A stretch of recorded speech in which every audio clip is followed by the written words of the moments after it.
இது ஃபர்ஸ்ட் மலேசியாவின் செய்திகள் உங்களுக்காக.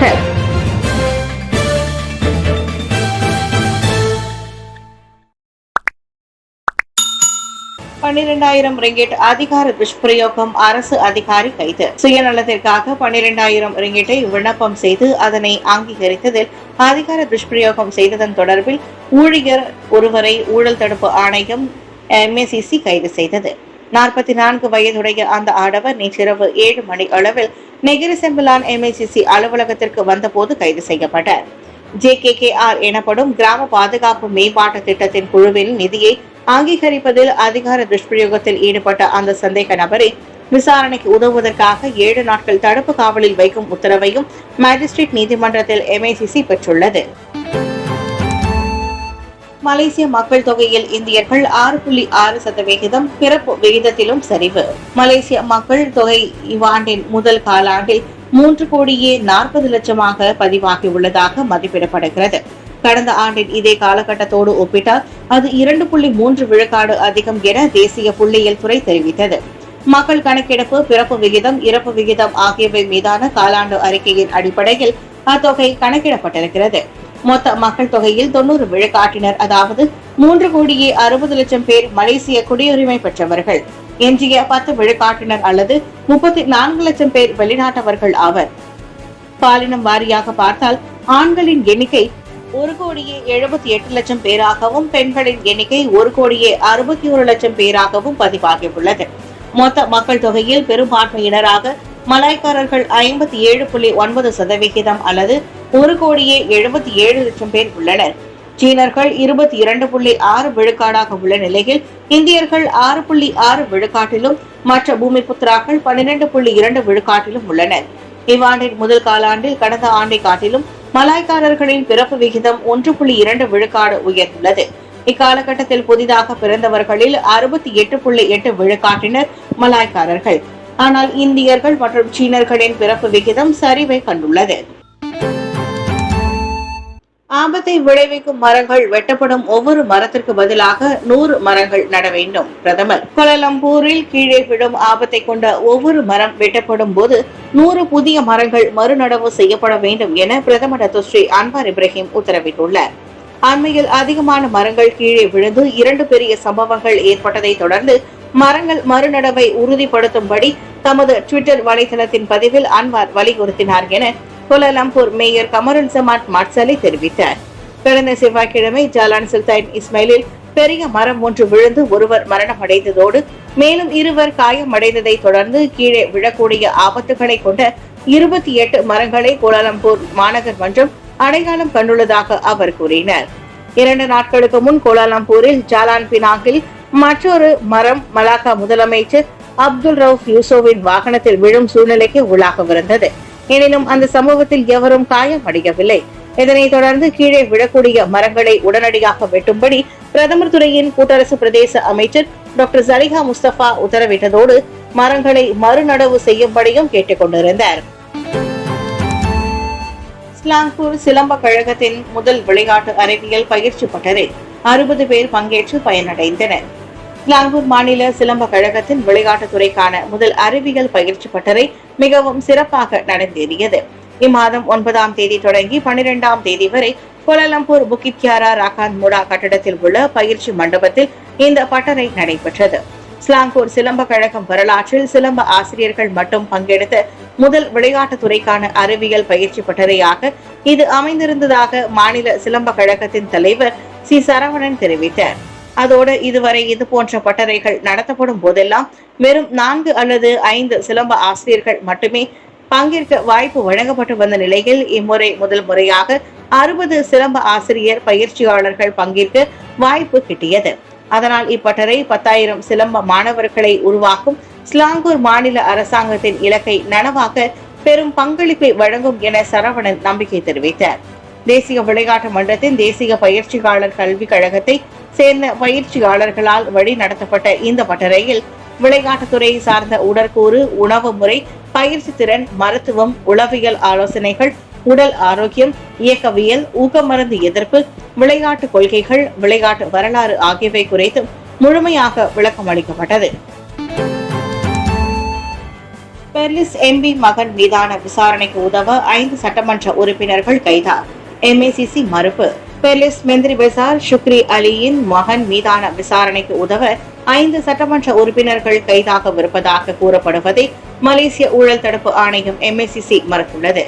பாஸ் மற்றும் பெர்சத்து கட்சிகளை சேர்ந்த அந்த 5 பெயர்களை ஷுக்ரியின் மகன் MACC விசாரணையின் போது குறிப்பிட்டதாக தகவல்கள் வெளியாகியுள்ளன. புதிய துப்பு கிடைத்திருப்பதால் புத்ரஜயா MACC அதிகாரிகள் சில நாட்களாகவே பெர்லிஸில் முகாமிட்டிருப்பதாகவும் கூறப்பட்டது. எனினும் தற்போதைக்கு அதில் எதுவும் உண்மை இல்லை என MACC சிறப்பு நடவடிக்கை பிரிவின் மூத்த இயக்குநர் அஸ்மி கமாருசுமான் தெரிவித்தார். விசாரணைகள் இன்னமும் நடைபெற்று வருகின்றன. அடுத்த வார வாக்கில்தான் அவை நிறைவடையும் என அஸ்மி கூறினார். 6 லட்சம் ரிங்கிட் மதிப்பிலான அடிப்படை வசதி கட்டமைப்பு குத்தகை தொடர்பில் போலி ஆவணங்களை தயாரித்ததன் பேரில் ஷுக்ரியின் மகன் முன்னதாக கைதாகி விசாரிக்கப்பட்டார். அவரும் இதர 4 பின்னர் MACCயின் ஜாமீனில் ஏப்ரல் 26ஆம் தேதி விடுவிக்கப்பட்டனர். அதிகார முறைகேடு தொடர்பில் ஷுக்ரியும் கடந்த மாத கடைசியில் புத்ரஜயா வரவழைக்கப்பட்டு அவரின் வாக்குமூலம் பதிவு செய்யப்பட்டது குறிப்பிடத்தக்கது. எல்மோ உடையில் வந்த மர்ம நபரால் ஆடவர் தாக்கப்பட்ட சம்பவம் வைரல் வீடியோ குறித்து மலாக்கா போலீஸ் விசாரணை. பிரபல சிசமே ஸ்ட்ரீட் கார்ட்டூன் கதாபாத்திரமான எல்மோ போல பொம்மை உடையில் கடை வீதியில் ஒருவரை அடித்து காயப்படுத்திய நபரை மலாக்கா போலீஸ் தேடி வருகிறது. பண்டாஹிரிலில் உள்ள பேரங்காடி ஒன்றில் நிகழ்ந்ததாக கூறப்படும் அச்சம்பவத்தின் காணொலி சமூக ஊடகங்களில் பரவியுள்ளது. எனினும் போலீசில் இதுவரை புகார் ஏதும் செய்யப்படவில்லை என மலாக்கா தெங்கா போலீஸ் தலைவர் கிறிஸ்டபர் பத்தீத் கூறினார். வைரலாகியுள்ள அக்காணொலி பழையதா அல்லது புதியதா என்பதை உறுதி செய்ய வேண்டியுள்ளது. புதியது என கண்டறியப்பட்டால் புகார் பதிவு செய்யப்பட்டு உரிய நடவடிக்கை எடுக்கப்படும் என்றார் அவர். பேரங்காடியின் கடை வீதி சுவரில் சாய்ந்தவாறு அமர்ந்திருக்கும் ஆடவரை எல்மோ உடையில் வந்த நபர் முகத்தில் குத்துவது வைரல் காணொலியில் தெரிகிறது. மிரட்டும் தோரணையில் கத்துவதோடு தகாத வார்த்தைகளாலும் அவரை அந்த எல்மோ ஆசாமி திட்டிவிட்டு அங்கிருந்து நகர்கிறார். எனினும் அடி வாங்கிய நபர் பதில் தாக்குதல் எதுவும் நடத்தவில்லை. அச்சம்பவத்தை நேரில் பார்த்த பொதுமக்களில் ஒருவர் அதனை கைபேசியில் பதிவு செய்து வைரலாக்கியுள்ளனர். போதைப்பொருள் வைத்திருந்த போலீஸ் அதிகாரி குவாலதரங்கானோவில் சிக்கினார். போதைப்பொருள் வைத்திருந்த சந்தேகத்தின் பேரில் லான்ஸ் கார்பரல் நிலையிலான போலீஸ் அதிகாரி ஒருவர் குவாலதரங்கானோவில் கைதாகியுள்ளார். திங்கட்கிழமை பின்னிரவு வாக்கில் ஒரு காரில் வைத்து புகித் அமான் உளவு பிரிவு அவரை கைது செய்தது. அதன்போது அவரிடம் இருந்து யாபா, சியாபு, ஹெராயின் உள்ளிட்ட போதைப் பொருட்கள் கைப்பற்றப்பட்டன. அவற்றின் மதிப்பு 8600 ரிங்கிட் என கூறப்படுகிறது. இதையடுத்து விசாரணைக்காக அந்நபர் 7 நாட்கள் தடுத்து வைக்கப்பட்டுள்ளார். போலீஸ் அதிகாரிகள் மத்தியில் போதைப் பொருள் பழக்கத்தை கடுமையாக கருதுவதாக கூறிய குவாலதரங்கானோ போலீஸ் தலைவர் டாக்டர் முகமது கைரி கைருடின் சம்பந்தப்பட்ட அதிகாரி மீது பாரபட்சம் இன்றி விசாரணை மேற்கொள்ளப்படும் என உறுதியளித்தார். மெந்தகாப்பில் தவறான புரிதலால் தாக்கிக் கொண்ட 2 ராணுவ வீரர்கள் கையில் போடும் அளவுக்கு காயம். பஹாங் மெந்தகாப்பில் 2 ராணுவ வீரர்களுக்கு இடையில் ஏற்பட்ட தவறான புரிதல் காரணமாக ஆயுதங்களால் தாக்கிக் கொண்டதில் இருவருமே காயமடைந்திருக்கின்றனர். மே 9ஆம் தேதி இரவு பத்து 3 ராணுவ முகாமில் அச்சண்டை நிகழ்ந்தது. சம்பவத்தின் போது 36 வயது ராணுவ வீரர் தனது உரையில் தொழுகையில் ஈடுபட்டிருந்தார். அப்போது வெளியில் மோட்டார் சைக்கிளை ஸ்டார்ட் செய்த 38 வயது நபர் அதிக இரைச்சலோடு என்ஜினை இயக்கியுள்ளார். இதனால் தொழுகையில் ஈடுபட்டிருந்தவர் வெளியே வந்து கடிந்து கொள்ள இருவருக்கும் சண்டை மூண்டது. ஒருவர் கட்டையை தூக்க இன்னொருவர் பாராங்கத்தியுடன் பாய இருவருக்குமே அதில் காயம் ஏற்பட்டு மருத்துவமனையில் சேர்க்கப்பட்டனர். பாராங்கத்தியால் வெட்டுப்பட்டவருக்கு சில தையல்களும் போடப்பட்டன. சர்ஜென்ட் நிலையிலான அவ்விரு ராணுவ வீரர்களும் வாக்குமூலம் பதிவு செய்யப்பட்டுள்ளதை பஹாங் மாநில போலீஸ் தலைவர் உறுதிப்படுத்தினர். மோசமான காயங்கள் விளைவித்ததன் பேரில் குற்றவியல் சட்டத்தின் 326வது பிரிவின் கீழ் விசாரணை நடைபெறுகிறது. இல்லாத முதலீட்டு நிறுவனத்தின் பெயரை சொல்லி வர்த்தகரிடம் 1.102 மில்லியன் ரிங்கிட் மோசடி. வார்பர்க்ஸ் பெனாஸ் லெகசிஸ் எனப்படும் இல்லாத முதலீட்டு திட்டத்தின் பெயரை பயன்படுத்தி சமூக வலைதளத்தின் மூலம் வர்த்தகர் ஒருவர் 1.102 மில்லியன் ரிங்கிட் மோசடிக்கு உள்ளாகி இருப்பதாக கெடா வர்த்தக பிரிவின் தலைவர் சூப்பரிண்டென்டென்ட் லாய் தெரிவித்தார். பாதிக்கப்பட்ட வர்த்தகர் மே மாதம் 9ஆம் தேதி பிற்பகல் மணி 2:42 அளவில் குலிம் மாவட்ட போலீஸ் தலைமையகத்தில் புகார் செய்துள்ளார். 57 வயதுடைய அந்த வர்த்தகர் கடந்த பிப்ரவரி மாதத்தில் வாட்ஸ்அப் குழுமத்தில் சேர்க்கப்பட்டதை தொடர்ந்து பணத்தை பறிகொடுத்துள்ளார். முதலில் அந்த முதலீட்டு திட்டத்தில் 2000 ரிங்கிட் முதலீடு செய்ததால் தமக்கு 750 ரிங்கிட் லாபம் கிடைத்ததாகவும், அதன் பிறகு தமக்கு வழங்கப்பட்ட வங்கி கணக்கில் 1.102 மில்லியன் ரிங்கிட்டை 21 முறை பட்டுவாடா செய்ததாக அவர் புகார் செய்துள்ளார். அனைத்து பணமும் திரும்ப கிடைப்பதாக இருந்தால் மேலும் 9 லட்சம் ரிங்கிட் செலுத்த வேண்டும் என்ற தகவலை பெற்றதும் தொடர்ந்து தாம் மோசடிக்கு உள்ளானதாக உணர்ந்து அந்த வர்த்தகர் போலீசில் புகார் செய்துள்ளார்.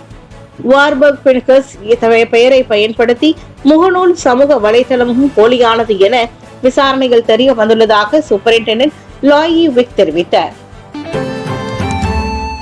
தென்மேற்கு பருவகாலம் தொடங்குவதால் வறண்ட நிலைக்கு தயாராகுங்கள், துணை பிரதமர் எச்சரிக்கை. தென்மேற்கு பருவகாலம் நெருங்குவதால் நாடு மீண்டும் அதிக வெப்பம் மற்றும் வறண்ட நிலைக்கு தயாராக வேண்டியுள்ளதாக துணை பிரதமர் ஸ்ரீ அகமது சயீத் ஹமிதி கூறியுள்ளார். இதனால் அடுத்த சில மாதங்களுக்கு நீர் பற்றாக்குறை, காட்டுத்தீ, புகை மூட்டம் உள்ளிட்ட பிரச்சினைகள் நாம் எதிர்கொள்ள வேண்டி வரும் என்றும் அவர் எச்சரித்தார். அவற்றை எதிர்கொள்ள உரிய முன்னெச்சரிக்கை நடவடிக்கைகளுடன் தயாராகுமாறு தேசிய பேரிடர் மேலாண்மை செயற்குழு, நட்மா உள்ளிட்ட அரசு நிறுவனங்கள் பணிக்கப்பட்டுள்ளன. அரசு கேந்திரங்களின் தயார் நிலை தற்போதைக்கு திருப்தி அளிக்கும் வகையில் இருப்பதாக நட்மா தலைவருமான சாஹித் சொன்னார். தென்மேற்கு பருவகாலம் மே 17 தொடங்கி செப்டம்பர் வரை நீடிக்கும் என மலேசிய வானிலை ஆராய்ச்சி துறைக்கான மெட் மலேசியா நேற்று எச்சரிக்கை விடுத்திருந்தது. இதனால் அக்காலகட்டத்தில் பெரும்பாலான இடங்களில் குறைந்த நாட்களில் மழை பெய்யும். அதன் விளைவாக நாடளாவிய நிலவையில் பல பகுதிகளில் வறண்டு காணப்படும். எனினும் தேவகற்பத்தின் மேற்கு கரையோரம் உள்ளிட்ட சில பகுதிகளில் சூறாவளியுடன் கூடிய கனமழை பெய்யும் என மெட் மலேசியா கூறியிருந்தது. போதைப்பொருள் கடத்தல் 75 வயது பெண்மணி உட்பட 4 மீது குற்றச்சாட்டு. போதைப்பொருள் கடத்தியதாக 75 வயது பெண்மணி, அவரது 59 வயது சகோதரர் மற்றும் அவர்களுக்கு அறிமுகமான மேலும் 2 பொந்தியான் மேஜிஸ்ட்ரேட் நீதிமன்றத்தில் குற்றம் சாட்டப்பட்டது. இந்த குற்றச்சாட்டு மீதான வழக்கு விசாரணை உயர்நீதிமன்றத்திற்கு மாற்றப்படும் என்பதால் குற்றம் சாட்டப்பட்ட 4 வாக்குமூலம் எதுவும் செய்யப்படவில்லை. அவர்கள் 23,572.74 கிராம் மெத்திலின் டையாக்சி மீதாபெட்டமைன் மற்றும் 362.02 கிராம் கஞ்சாவை மே 4ஆம் தேதி அதிகாலை மணி 1:30 அளவில் பொந்தியானில் உள்ள குக்குப் லாவுட்டில் கடத்தியதாக குற்றம் சாட்டப்பட்டனர். குற்றம் நிரூபிக்கப்பட்டால் மரண தண்டனை அல்லது ஆயுள் தண்டனை மற்றும் குறைந்தபட்சம் 115 பிரம்படி வழங்கப்படும் என தெரிவிக்கப்பட்டுள்ளது. அந்த 4 போதைப்பொருள் வைத்திருந்ததாகவும் அதே நீதிமன்றத்தில் குற்றம் சாட்டப்பட்டது. அவர்களுக்கு ஜாமீன் வழங்கப்படவில்லை. அவர்கள் மீதான குற்றச்சாட்டு மீண்டும் ஜூலை 21ஆம் தேதி மறு வாசிப்புக்கு செவி மடுக்கப்படும்.